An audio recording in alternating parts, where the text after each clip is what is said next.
Hi all, ಎಲ್ಲರೂ ಹೇಗಿದ್ದೀರಾ? I hope ಎಲ್ಲರೂ ಚೆನ್ನಾಗಿದ್ದೀರಾ ಅಂದ್ಕೊಂಡಿದ್ದೀನಿ. ಸೊ ಇವತ್ತಿನ ರೆಸಿಪಿ ಬಂದುಬಿಟ್ಟು ನಾಟಿ ಸ್ಟೈಲಲ್ಲಿ ಚಿಕನ್ ಸಾಂಬಾರು ಯಾವ ರೀತಿಯಾಗಿ ಮಾಡೋದು ಅಂತ ತೋರಿಸ್ಕೊಡ್ತಾ ಇದ್ದೀನಿ.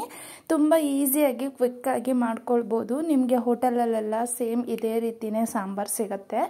ಬೇಕಿದ್ರೆ ಒಂದು ಸಲ ಟ್ರೈ ಮಾಡಿ ನೋಡಿ. ನಾನಿಲ್ಲಿ ಒಂದು ಸಣ್ಣ ಬಾಣಲಿ ತೊಗೊಂಡು ಅದರಲ್ಲಿ ಒಂದು 2 ಚಮಚ ಆಗೋಷ್ಟು ಎಣ್ಣೆನ ಸೇರಿಸ್ಕೊಂಡಿದ್ದೀನಿ. ಹಾಗೆ 2 ಈರುಳ್ಳಿನ ಹಾಕ್ಕೊಳ್ತಾ ಇದ್ದೀನಿ. ಈ ಹಿಂದೆ ನಾನು ಬೇರೆ ರೀತಿ ಚಿಕನ್ ಸಾಂಬಾರುಗಳನ್ನು ಸಹ ತೋರಿಸಿದ್ದೀನಿ. ಬಟ್ ಇದು ಮನೆಯಲ್ಲಿ ಎಲ್ಲರೂ ಮಾಡುವಂತಹ ಚಿಕನ್ ಸಾಂಬಾರು. ಇದು ಎಲ್ಲರೂ ಜಾಸ್ತಿ ಇದೇ ರೀತಿಯೇ ಮಾಡ್ತಾರೆ. ಸೊ ಹಾಗಾಗಿ ಈ ರೆಸಿಪಿನೂ ಕೂಡ ಶೇರ್ ಮಾಡ್ಕೊಳ್ತಾ ಇದ್ದೀನಿ. ಇವಾಗ 2 ಆನಿಯನ್ನ ಚೆನ್ನಾಗಿ ಫ್ರೈ ಮಾಡ್ಕೊಳ್ಳಿ. ಆ್ಯಂಡ್ ನೀವಿನ್ನೂ ನನ್ನ ಚಾನಲ್ನ ಸಬ್ಸ್ಕ್ರೈಬ್ ಮಾಡ್ಕೊಂಡಿಲ್ಲ ಅಂತಂದರೆ ದಯವಿಟ್ಟು ಚಾನಲ್ನ ಸಬ್ಸ್ಕ್ರೈಬ್ ಮಾಡ್ಕೊಳ್ಳಿ. ಹಾಗೆ ಪಕ್ಕದಲ್ಲಿರುವಂಥ ಬೆಲ್ಲೈಕನ್ನು ಕೂಡ ಪ್ರೆಸ್ ಮಾಡಿ. ನಾನು ಮಾಡೋ ವಿಡಿಯೋ ಇಷ್ಟ ಆದರೆ ದಯವಿಟ್ಟು ಒಂದು ಲೈಕ್ ಮಾಡಿ. ಹಾಗೆ ಟೈಮ್ ಇದ್ದರೆ ನನ್ನ ಚಾನಲ್ನ ಒಂದು ಸಲ ಚೆಕ್ ಮಾಡಿ. ಯಾಕಂತಂದರೆ ಎಲ್ಲ ಥರ ರೆಸಿಪಿಗಳನ್ನೂ ನಾನು ಶೇರ್ ಮಾಡಿದ್ದೀನಿ. ನಿಮ್ಗೆ ಏನಾದರೂ ಕ್ವಿಕ್ಕಾಗಿ ಡೈಲಿ ಏನಾದರೂ ಅಡುಗೆ ಮಾಡೋದಕ್ಕೆ ಐಡಿಯಾಸ್ ಬೇಕು ಅಂತಂದರೆ ನನ್ನ ಒಂದು ಚಾನಲ್ ನೋಡಿದ್ರೆ ನಿಮಗೆ ಐಡಿಯಾ ಸಿಕ್ಬಿಡುತ್ತೆ. ಸೊ ನಾನಿಲ್ಲಿ ಈರುಳ್ಳಿ ಫ್ರೈ ಆದಮೇಲೆ ಒಂದು 3 ಲವಂಗನ ಹಾಕ್ಕೊಂಡಿದ್ದೀನಿ. ಹಾಗೆ 3 ಪೀಸ್ ಆಗೋಷ್ಟು ಚಕ್ಕೆ ಕೂಡ ಸೇರಿಸ್ಕೊಂಡಿದ್ದೀನಿ.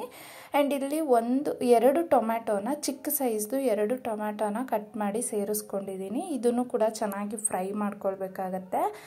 ಆಲ್ಮೋಸ್ಟ್ ಒಂದು ಅರ್ಧ ಭಾಗ ಇದು ಬೆಂದರೆ ಸಾಕಾಗತ್ತೆ. ಹಾಗೆ ವಿಡಿಯೋಗಳಿಗೆಲ್ಲ ತುಂಬ ಚೆನ್ನಾಗಿ ರೆಸ್ಪಾನ್ಸ್ ಬರ್ತಾ ಇದೆ. ತುಂಬಾ ಖುಷಿಯಾಗುತ್ತೆ. ಯಾಕಂತಂದರೆ ನಾನು ವಿಡಿಯೋ ಸ್ಟಾರ್ಟ್ ಮಾಡಿ ಜಸ್ಟ್ 15 ಡೇಸ್ ಮೇಲಾಗಿದೆ ಅಷ್ಟೇ.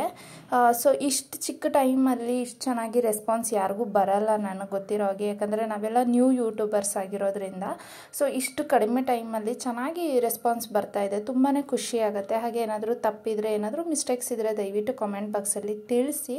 ಆ್ಯಂಡ್ ಯಾವುದಾದ್ರೂ ರೆಸಿಪಿ ಬೇಕು ಅಂತ ಅಂದರೆ ಅದನ್ನು ಕೂಡ ಕಾಮೆಂಟ್ ಬಾಕ್ಸಲ್ಲಿ ತಿಳಿಸಿ. ಸೊ ಇವಾಗ ಈರುಳ್ಳಿ ಟೊಮೆಟೊ ಎಲ್ಲ ಚೆನ್ನಾಗಿ ಬೇಯಲಿ ಅಂತ ಅಂದ್ಬಿಟ್ಟು ನಾನು ಒಂದು ಅರ್ಧ ಚಮಚ ಆಗೋಷ್ಟು ಉಪ್ಪು ಕೂಡ ಸೇರಿಸ್ಕೊಂಡಿದ್ದೀನಿ. ಕೆಲವರು ಚಕ್ಕೆ, ಲವಂಗ ಮತ್ತು ಸೋಂಪು, ಏಲಕ್ಕಿ ಎಲ್ಲ ಹಾಕ್ಕೊಳ್ತಾರೆ. ಬಟ್ ಆ ರೀತಿ ಎಲ್ಲ ಹಾಕಿದ್ರೆ ತುಂಬ ಮಸಾಲೆ ಹೆವಿ ಅನಿಸುತ್ತೆ. ಸೊ ಹಾಗಾಗಿ ನಾನಿವತ್ತು ನಿಮಗೆ ರೆಸ್ಟೋರೆಂಟಲ್ಲಿ, ಹೋಟೆಲಲ್ಲಿ ಅಥವಾ ಮದುವೆ ಮನೆಗಳಲ್ಲಿ ಸಿಗೋ ಥರ ಒಂದು ಸಾಂಬಾರು ಬೇಕು ಅಂತ ಅನಿಸಿದ್ರೆ ಈ ರೀತಿಯಾಗಿ ಟ್ರೈ ಮಾಡಿ. ಅದು ಯಾವುದೂ ಹಾಕ್ದಿರ ತುಂಬ ಫ್ಲೇವರ್ಫುಲ್ಲಾಗಿರುತ್ತೆ. ಇದು ಸಿಕ್ಕಾಪಟ್ಟೆ ಚೆನ್ನಾಗಿರುತ್ತೆ. ಹಾಗೆ ನಾನಿಲ್ಲಿ 1.5 ಚಮಚ ಆಗೋಷ್ಟು ಹುರ್ಗಡ್ಲೆನ ಸೇರಿಸ್ಕೊಂಡಿದ್ದೀನಿ. ಹುರ್ಗಡ್ಲೆ ಹಾಕೋದ್ರಿಂದ ಸಾಂಬಾರು ಥಿಕ್ನೆಸ್ ಚೆನ್ನಾಗಿ ಬರುತ್ತೆ ಅನ್ನೋ ಕಾರಣಕ್ಕೆ ಹುರ್ಗಡ್ಲೆನ ಬಳಸೋದು. ಸೊ ನೀವು ನೋಡಿರ್ತೀರ ಆಲ್ಮೋಸ್ಟ್ ನಾನ್ ವೆಜ್ ಅಡುಗೆಗಳಿಗೆ ಹುರ್ಗಡ್ಲೆನ ಹಾಕ್ತಾರೆ. ಏನಕ್ಕೆ ಹಾಕ್ತಾರೆ ಅಂತ ಅಂದರೆ ಅದೇ ರೀಸನ್, ಸ್ವಲ್ಪ ಗಟ್ಟಿ ಬರಲಿ ಸಾಂಬಾರು ಅಂದ್ಬಿಟ್ಟು ಹಾಕ್ಕೊಳ್ತೀವಿ ಅಷ್ಟೇ. ಸೊ ಇವಾಗ ನಾನಿಲ್ಲಿ ಹುರ್ಗಡ್ಲೆ ಎಲ್ಲ ಹಾಕಿದ್ದಾದಮೇಲೆ ಇವಾಗ ಸ್ಟವ್ನ ಆಫ್ ಮಾಡ್ಕೊಂಡಿದ್ದೀನಿ. ಸ್ಟವ್ ಆಫ್ ಮಾಡಿದ್ದಾದಮೇಲೆ 2 ಚಮಚ ಆಗೋಷ್ಟು ಖಾರದ ಪುಡಿನ ಸೇರಿಸ್ಕೊಂಡಿದ್ದೀನಿ. ಇದನ್ನು ಸ್ಟವ್ ಆನ್ ಮಾಡ್ಕೊಂಡು ಹಾಕೊಳ್ಳೋಕೆ ಹೋಗ್ಬೇಡಿ. ಸ್ಟವ್ ಆಫ್ ಮಾಡಿಬಿಟ್ಟು ಇದನ್ನೆಲ್ಲ ಸೇರಿಸ್ಕೊಳ್ಳಿ. 2 ಚಮಚ ಆಗೋಷ್ಟು ಖಾರದ ಪುಡಿ, 2 ಚಮಚ ಆಗೋಷ್ಟು ಧನಿಯಾ ಪೌಡರು ಮನೆಯದಾದರೂ ಓಕೆ, ಹೊರಗಡೆದಾದರೂ ಓಕೆ. ಬಟ್ ಧನಿಯಾ ಪೌಡರ್ ಹಾಕ್ಕೊಳ್ಬೇಕಾಗತ್ತೆ. 2 ಚಮಚ ನಾನಿಲ್ಲಿ ಧನಿಯಾ ಪೌಡರ್ನೂ ಕೂಡ ಸೇರಿಸ್ಕೊಂಡಿದ್ದೀನಿ. ಹಾಗೆ ನಾನಿವತ್ತು ಇಲ್ಲಿ ಆಚಿ ಮಸಾಲಾನ ತೊಗೊಂಡಿದ್ದೀನಿ, ಆಚಿ ಚಿಕನ್ ಮಸಾಲ.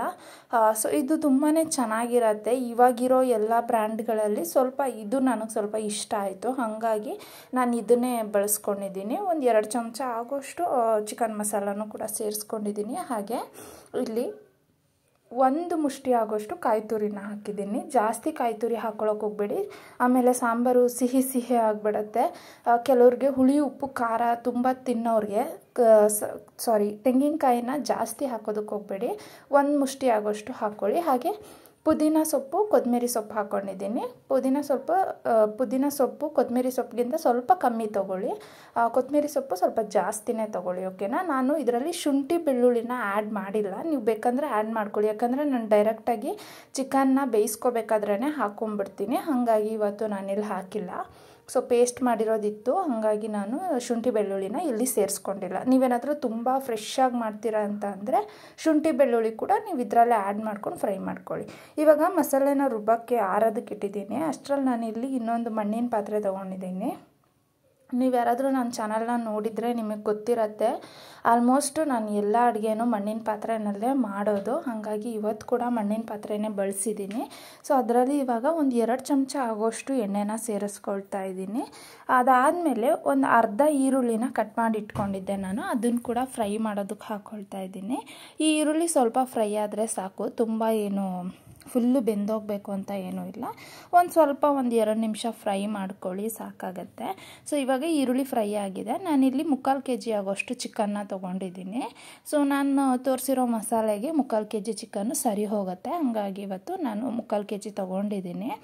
ಚಿಕನ್ನ ಹಾಕಿದ್ದೀನಿ. ಇವಾಗ ಚಿಕನ್ ನಿಮಗೆ ಆಲ್ಮೋಸ್ಟ್ ಒಂದು ಅರ್ಧ ಭಾಗದಷ್ಟು ನಿಮಗೆ ಮಡಕೆಲೇ ಬೆಂದುಬಿಡಬೇಕು. ಮಸಾಲೆ ಹಾಕಿದ್ಮೇಲೆ ಕಂಪ್ಲೀಟಾಗಿ ಬೆಂದುಬಿಡಬೇಕು. ಯಾಕಂತಂದರೆ ಅರ್ಧ ಭಾಗ ನಿಮಗೆ ಉಪ್ಪಿನ ಜೊತೆ ಬೆಂದರೆ ಅದು ಚೆನ್ನಾಗಿರತ್ತೆ, ಚಿಕನ್ಗೆಲ್ಲ ಹಿಡ್ದಿರತ್ತಲ್ವ, ತಿನ್ನೋದಕ್ಕೆ ಚೆನ್ನಾಗಿರುತ್ತೆ. ಹಂಗಾಗಿ ಇಲ್ಲಿ 1 ಚಮಚ ಆಗೋಷ್ಟು ನಾನು ಕಲ್ಲುಪ್ಪನ್ನು ಸೇರಿಸ್ಕೊಂಡಿದ್ದೀನಿ.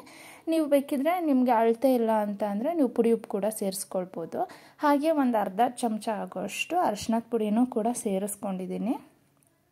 ಇದನ್ನೆಲ್ಲ ಹಾಕಿದ್ದಾದಮೇಲೆ ನಾನು ಮೊದಲೇ ಹೇಳಿದೆ ಅಲ್ವಾ, ಶುಂಠಿ ಬೆಳ್ಳುಳ್ಳಿ ಪೇಸ್ಟನ್ನು ಯೂಸ್ ಮಾಡ್ತಾಯಿದ್ದೀನಿ ಇವತ್ತು ಅಂತ.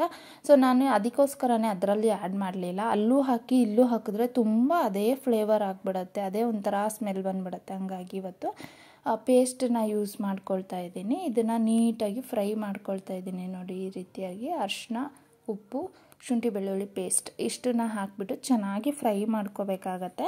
ಸೊ ಇದನ್ನು ಒಂದು 2-3 ಸಲ ಈ ಥರ ತಿರುಗಿಸ್ಬಿಟ್ಟು ಇದನ್ನು ಲಿಡ್ ಕ್ಲೋಸ್ ಮಾಡಿ ನಾನು ಒಂದು 5 ನಿಮಿಷ ಬೇಯೋದಕ್ಕೆ ಬಿಟ್ಬಿಡ್ತೀನಿ. ಇದು ಕಂಪ್ಲೀಟಾಗಿ ನೀರೆಲ್ಲ ಅಷ್ಟರಲ್ಲಿ ನಾವು ಮಸಾಲೆನ ರುಬ್ಕೊಂಬಂದ್ಬಿಡೋಣ. ನೋಡಿ, ಇವಾಗ ತಣ್ಣಗಾಗಿದೆ ಇದೆಲ್ಲ. ಇವಾಗ ಮಿಕ್ಸಿ ಜಾರ್ಗೆ ಹಾಕ್ಕೊಳ್ತಾ ಇದ್ದೀನಿ. ಸೊ ಇವಾಗ ಮಿಕ್ಸಿ ಜಾರ್ಗೆ ಹಾಕೋಬೇಕಾದ್ರೆ ನೀವು ಏನೂ ಆ್ಯಡ್ ಮಾಡೋ ಹಾಗಿಲ್ಲ. ಯಾಕಂದರೆ ನಾನು ಆಲ್ರೆಡಿ ಎಲ್ಲನೂ ತೋರಿಸಿದ್ದೀನಿ ಏನೇನು ಹಾಕಿದ್ದೀನಿ ಅಂತ. ಅಷ್ಟೇ ಹಾಕಿದ್ದೀನಿ ನಾನಿಲ್ಲಿ. ಮತ್ತು ನೀವು ವಿಡಿಯೋನ ನೋಡಬೇಕಾದ್ರೆ ದಯವಿಟ್ಟು ವಿಡಿಯೋನ ಸ್ಕಿಪ್ ಮಾಡಬೇಡಿ. ಕಂಪ್ಲೀಟಾಗಿ ವಿಡಿಯೋ ನೋಡಿದ್ರೆ ಮಾತ್ರ ನಿಮಗೆ ರೆಸಿಪಿಗಳ ವಿಡಿಯೋ ಅರ್ಥ ಆಗೋದು. ಯಾಕಂದರೆ ಕೆಲವ್ರು ಏನು ಮಾಡ್ತಾರೆ ಅಂದರೆ ಅಲ್ಲಲ್ಲಿ ಸ್ಕಿಪ್ ಮಾಡಿಬಿಡ್ತಾರೆ. ಅದರಿಂದ ನಾವೇನಾದರೂ ಟಿಪ್ಸ್ ಕೊಟ್ಟಿದ್ರೆ ಅವ್ರಿಗೆ ಗೊತ್ತಾಗೋದಿಲ್ಲ. ಅದಕ್ಕೋಸ್ಕರ ಹೇಳ್ತಾ ಇದ್ದೀನಿ, ದಯವಿಟ್ಟು ವಿಡಿಯೋನ ಸ್ಕಿಪ್ ಮಾಡ್ತೀರಾ, ಪೂರ್ತಿಯಾಗಿ ನೋಡಿ. ಸೊ ಇವಾಗ ಬ್ಲೆಂಡ್ ಮಾಡ್ಕೊಂಡಿದ್ದೀನಿ. ನಾನು ಖಾರನ ತಿರುಗಿಟ್ಕೊಂಡಿದ್ದೀನಿ. ಇವಾಗ ನೋಡಿ, ಚಿಕನ್ ಆಲ್ಮೋಸ್ಟ್ ನೀರೆಲ್ಲ ಬಿಟ್ಕೊಂಡು ಚೆನ್ನಾಗಿ ಬೆಂದಿದೆ. ಸೊ ಮಣ್ಣಿನ ಪಾತ್ರೆ ಆಗಿರೋದ್ರಿಂದ ಸ್ವಲ್ಪ ಬೇಗನೆ ಬೆಂದುಬಿಡತ್ತೆ ಇದು. ಪಾತ್ರೆ ಬಿಸಿ ಆಗೋವರೆಗೂ ಅಷ್ಟೇ. ಪಾತ್ರೆ ಬಿಸಿ ಆದಮೇಲೆ ನಿಮಗೆ ಕ್ವಿಕ್ಕಾಗಿ ಅಡುಗೆ ಆಗಿಬಿಡತ್ತೆ ಇದರಲ್ಲಿ. ಸೊ ಇವಾಗ ಬೆಂದಿದೆ ಇದು. ಇನ್ನೂ ಒಂದು 2 ಮಿನಿಟ್ಸ್ ಬೇಯಲಿ ಅಂತ ಹೇಳ್ಬಿಟ್ಟು ಮತ್ತೆ ಲಿಡ್ನ ಕ್ಲೋಸ್ ಮಾಡ್ತಾಯಿದ್ದೀನಿ. ಆಲ್ಮೋಸ್ಟ್ ಇವಾಗ ಡನ್, ಇದು ಬೆಂದೋಗಿದೆ. ಇವಾಗ ನಾವೇನು ಮಸಾಲೆನ ನಾನು ಯಾವ ರೀತಿ ರುಬ್ಕೊಂಡಿದ್ದೀನಿ ನೋಡಿ, ಫುಲ್ಲು ನುಣ್ಣಗೆ ರುಬ್ಬಿದ್ದೀನಿ ನಾನು.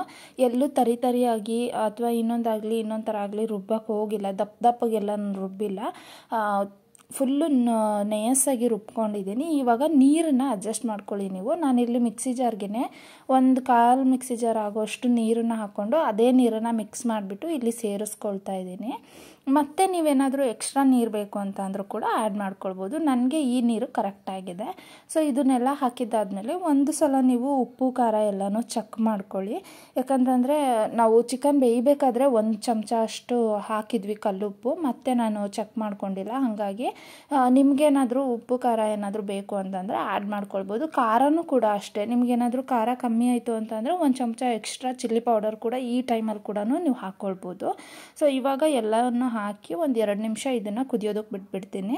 1-2-3 ನಿಮಿಷ ಆಗಿದೆ. ಇವಾಗ ನೋಡಿ, ಚೆನ್ನಾಗಿ ಕುದಿ ಬಂದಿದೆ. ನಾನು ಸಾಂಬಾರು ತಿಕ್ನೆಸ್ ಕೂಡ ನಿಮಗೆ ತೋರಿಸ್ತೀನಿ ಯಾವ ರೀತಿ ಇದೆ ಅಂತ. ಸೊ ಇಷ್ಟೇ ಚಿಕನ್ ಸಾಂಬಾರು. ನಿಮ್ಗೆ ಆಲ್ಮೋಸ್ಟ್ ಮದುವೆ ಮನೆಯಲ್ಲೆಲ್ಲ ಇದೇ ರೀತಿಯೇ ಸಾಂಬಾರನ್ನ ಮಾಡೋದು. ಎಲ್ಲರ ಮನೆಯಲ್ಲೂ ಯೂಶ್ವಲಾಗಿ ಇದೇ ರೀತಿಯೇ ಸಾಂಬಾರು ಮಾಡೋದು, ಚಿಕನ್ ಸಾಂಬಾರು.